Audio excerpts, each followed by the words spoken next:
Ishon menga, hammasi o'tib ketadi. Soat 2dan ham o'tib ketibdi, sen esa hamon bedorsan. Kayfiyating yo'q, to'g'rimi? Miyangda aylanayotgan narsalar uyqu bermayapti.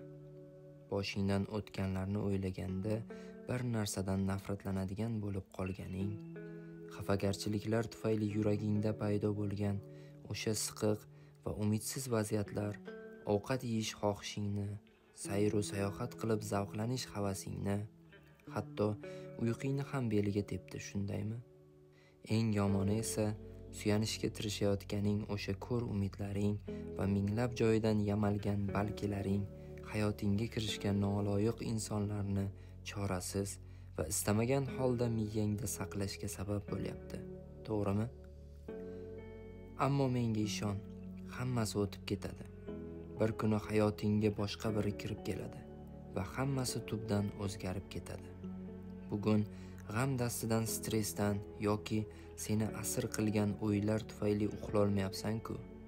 Bir kun keladi, baxt u hayajondan ko'zingdan uyqu qochar holga kelasan. Hozir seni qamrab olgan yoqimsiz hislar qalbingni huzursiz qilyapti. Kun keladi, xuddi shunday vaqtda sevganingga yetishishga oz qolganlik xayoli bag'ishlagan o'sha betakror hissiyot ta'sirida bir joyda turolmaysan. Sabr qil.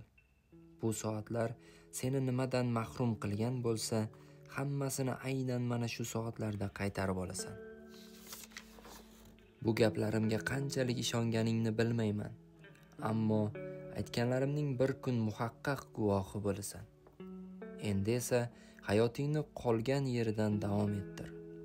Bir kun yuqorida aytganlarimga musharraf bo'lganingda so'zlarim yodingga tushadi va bu odam bularni qayerdan bildi ekan deysan.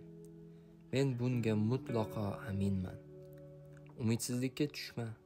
Agar Alloh senga tegishli bir eshikni berkitgan bo'lsa, bu faqat o'zingga atab qo'ygan boshqa bir eshigi borligidan dalolat.